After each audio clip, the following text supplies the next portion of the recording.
नमस्कार साथियों, Nanak classes Shiv sir YouTube channel पे आप सभी प्यारे विद्यार्थियों का स्वागत है। डेली न्यूज एनालिसिस एक बार फिर तुम दोबारा से आपके लिए शुरू कर दी गई है। आज का बहुत ही इंपॉर्टेंट राजस्थान एडिटोरियल के अंदर राजस्थान में नीति आयोग की तर्ज पर हमारे देश में जो नीति आयोग है, जो सरकार की थिंक टैंक के रूप में कार्य करती है, उसी की तर्ज पर अपने राजस्थान के अंदर अब गठन हो चुका है रीति आयोग का। किसका? रीति, यानी उधर नीति बनी इधर रीति चली, उधर नीति बनी इधर रीति चली। तो आज हम पढ़ेंगे नीति आयोग की तर्ज पर रीति आयोग का गठन। डेली इस प्रकार की एक क्लास आपको मिलती रहेगी। आप इस Nanak classes Shiv sir YouTube channel को सब्सक्राइब कर लो, लाइक कर दो, शेयर कर दो, क्योंकि बहुत सारे विद्यार्थी अब तक इस चैनल से नहीं जुड़ पाए हैं। आप इस चैनल से जुड़े और इस पे जो भी मैटर आपको उपलब्ध होता है, पूरे मैंने 50 जिले करवा दिए। इस पे डेली शाम की करंट की क्लास इस पे रिवीजन होती है, ताकि आपके पास नोटिफिकेशन आ जाए। तो देखिए क्या है, बड़ी गजब की बात है। हालांकि करंट सुबह मैं करवा चुका हूं पर्सन। क्या है? मुख्यमंत्री राजस्थान आर्थिक सुधार सलाहकार परिषद के स्थान पर रीति का गठन किया गया है। इसके अध्यक्ष होंगे। 100% पेपर में आएगा, 100 क्या 101% पेपर में पूछा जाएगा। पिछली सरकार के अंदर यह चल रहा था, मुख्यमंत्री राजस्थान आर्थिक सुधार सलाहकार परिषद। मुख्यमंत्री राजस्थान आर्थिक सुधार सलाहकार परिषद चल रहा था, और ये प्रश्न 2 बार पेपर में पूछा गया। एक पूछा गया कि इसके अध्यक्ष मुख्यमंत्री, एक पूछते हैं इसका उपाध्यक्ष नियुक्त किया जाता है। पिछले पेपर में ये पिछले असिस्टेंट प्रोफेसर का पेपर हुआ था सितंबर, शायद सितंबर अक्टूबर 2021 में। इसमें प्रश्न आया था कि मुख्यमंत्री राजस्थान आर्थिक सुधार सलाहकार परिषद का जो गठन किया गया, उसके उपाध्यक्ष पूछा था। तो पिछली सरकार में जो उपाध्यक्ष थे वो थे अरविंद मायाराम। कौन थे? अरविंद मायाराम थे। और मुख्यमंत्री अशोक गहलोत इसके अध्यक्ष थे। अब नई सरकार बनी है, डबल इंजन की सरकार बनी है, तो डबल इंजन, ऊपर वाला इंजन नीति चला रहा है, ये रीति चलाएगा। क्या चलाएगा? रीति। ठीक है। तो इसका गठन किया गया है, इसके अध्यक्ष होंगे मुख्यमंत्री। इसके अध्यक्ष मुख्यमंत्री, इसका मतलब मुख्यमंत्री भजन लाल शर्मा। हो सकता है वो नाम दे दे, क्योंकि तत्कालीन जो भी सीएम होगा वो बनेगा। क्लियर हो गया? अब देखो पूरी डिटेल आपको मैं बताता हूं क्या कहानी है इसकी। मुख्य तथ्य है, राजस्थान सरकार द्वारा Rajasthan institute for transformation and innovation रीति का गठन किया गया है। यानी नीति, ये तो थी नेशनल वाली नीति, यानी राजस्थान लिखा है वहां नेशनल लिखा जाएगा। ये हो गई रीति आपकी। क्या हो गई? रीति। Rajasthan institute for transformation and innovation रीति का गठन हो गया। पूर्व में गठित मुख्यमंत्री राजस्थान आर्थिक सुधार सलाहकार परिषद के स्थान पर रीति आ गई। मुख्यमंत्री इसके अध्यक्ष होंगे। ये पॉइंट बहुत इंपॉर्टेंट है। मुख्यमंत्री इसके अध्यक्ष होंगे। यह नीति आयोग की तरह कार्य करेगा। जैसे सेंटर में नीति आयोग है, ये रीति आयोग की तरह कार्य करेगा। रीति के उपाध्यक्ष, यानी अभी उपाध्यक्ष बनाए जाएंगे, उनको खास करके याद रखना में, तथा पूर्णकालीन सदस्य भी होंगे। पूर्णकालीन सदस्य पेपर में नहीं आएगा, हालांकि अध्यक्ष और उपाध्यक्ष पूछेगा वो। इनका मनोनयन मुख्यमंत्री द्वारा किया जाएगा। जो ख्याति प्राप्त विषय विशेषज्ञ होंगे, लोक सेवक होंगे, समाज सेवक होंगे, उद्यमी होंगे। विषय विशेष आमंत्रित सदस्य के रूप में, मान लो एक ऐसा इस पूरा प्लेटफॉर्म होगा, टोटल सदस्य वगैरह इसमें कुछ नहीं लिखा, सदस्य के रूप में प्रतिष्ठित विषय विशेषज्ञों को आमंत्रित किया जाएगा। अब नीति की जगह रीति आ गया। पिछले कई 2-3 सालों से अपने राजस्थान के अंदर, चाहे वो पिछली सरकार हो चाहे ये सरकार हो, केंद्र सरकार के तर्ज पर बहुत सारे काम कर रही है। सबसे पहले तो मैं बताऊंगा रीति के कार्य क्या होंगे।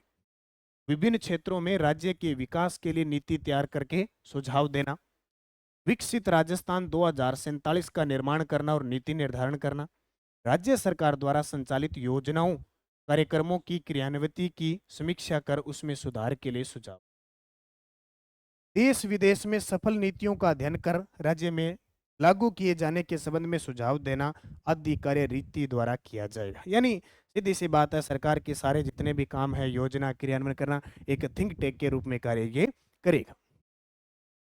अब देखो, ये तो हो गया नीति की रीति। अब आरपीएल क्या है? यानी ऐसी चीज पढ़े जो केंद्र में है, उनको राज्य में भी लागू किया है। सबसे पहले आरपीएल, राजस्थान प्रीमियर लीग। प्रदेश में आईपीएल के तर्ज पर राजस्थान प्रीमियर लीग आरपीएल की शुरुआत हुई थी। पहला जो संस्करण हुआ था, पहला संस्करण, उसकी विजेता रही जयपुर इंडियंस और उप विजेता रही जोधपुर सनराइज। और इसके ब्रांड एम्बेसडर किसको बनाया गया था? ब्रांड एम्बेसडर किसको बनाया गया? कपिल देव को बनाया गया था। किसको? कपिल देव, जो 1983 में भारत को वर्ल्ड कप क्रिकेट का दिलवा चुकी है। आईपीएल की तर्ज पर आरपीएल। इसके अलावा आरआईटी, नाम सुना होगा आपने, आईआईटी, भारतीय प्रौद्योगिकी संस्थान, सुना है? उसी के तर्ज पर तकनीकी शिक्षा को नया मुकाम देने के लिए सरकार ने देश में भारतीय प्रौद्योगिकी संस्थान आईआईटी की तर्ज पर राजस्थान प्रौद्योगिकी संस्थान आरआईटी शुरू करने का निर्णय लिया है। बड़े परिवर्तन देखो के, जैसे अपने आईआईटी जोधपुर में है, देश में IIT Kanpur, IIT Roorkee, IIT Madras, IIT Delhi, है ना? उसी के तर्ज पर आईआईटी की तर्ज पर राजस्थान में राजस्थान प्रौद्योगिकी संस्थान खुलेंगे। और कैसे खुलेंगे? ये खुलेंगे प्रत्येक संभाग मुख्यालय पर। इसका मतलब राजस्थान में आने वाले टाइम में 10 आरआईटी खुलने जा रहे हैं, 10 के 10 संभाग मुख्यालयों पर। अच्छा, इसका जिम्मा किसको दिया गया है? ये दिया गया है एमबीएम विश्वविद्यालय जोधपुर को। एमबीएम विश्वविद्यालय जोधपुर को, एमबीएम मनीराम बागड़ मेमोरियल विश्वविद्यालय, जो जयनारायण व्यास विश्वविद्यालय के दिन पहले कॉलेज था, इसको 2020-21 के अंदर यूनिवर्सिटी का दर्जा दिया है। और इसके प्रथम कुलपति प्रोफेसर अजय कुमार शर्मा को, ये जो आरआईटी बनेगी, इसको कैसे बढ़ाना है, इनकी अध्यक्षता में कमेटी का गठन किया गया है, कुलपति प्रोफेसर अजय कुमार शर्मा। तो आईपीएल की तर्ज पर आरपीएल और आईआईटी की तर्ज पर राजस्थान में आरआईटी। तीसरा और देखो एक परिवर्तन, आरआईएसएफ। भारत सरकार के केंद्रीय औद्योगिकी सुरक्षा बल, सीआईएसएफ। आप एसएससी जीडी की भर्ती देते हो, अर्धसैनिक बल वाली, उसमें एक पोस्ट होती है सीआईएसएफ की, सेंट्रल इंडस्ट्रियल रिजर्व फोर्स, ठीक है? तो केंद्रीय औद्योगिक सुरक्षा बल, ठीक है, ये ध्यान रखना, सेफ्टी फोर्स, ठीक है। केंद्रीय औद्योगिक सुरक्षा बल, वो सीआरपीएफ अलग होती है, सीआरपीएफ अलग होती है, जो नक्सलवादियों के लिए होती है, ये होती है औद्योगिक क्षेत्रों के लिए सुरक्षा बल प्रदान करती है। उसके तर्ज पर राजस्थान के अंदर राजस्थान औद्योगिक सुरक्षा बल आरआईएसएफ का गठन किया गया। ये कुछ परिवर्तन है सरकार के द्वारा, आरएसएफ, आरआईएसएफ, आरआईटी, आरपीएल और रीति, ठीक है, ये ध्यान रखना।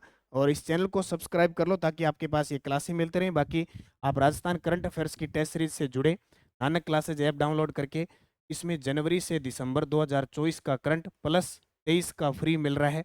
1 जनवरी से 31 दिसंबर का आपको ये टेस्ट मिल रहे हैं। इसमें डेली टेस्ट, वीकली टेस्ट और मंथली टेस्ट मिलेंगे। 1 साल का करंट प्लस 2023 का करंट फ्री मिलेगा। चाहे साल बाद पेपर हो, चाहे 6 महीने बाद हो, अगर कंटिन्यूज आप डेली टेस्ट, वीकली और मंथली आपको प्रिंट निकालने के लिए बूस्टर डोज जो मैं पढ़ाता हूँ, उसकी पीडीएफ मिलेगी।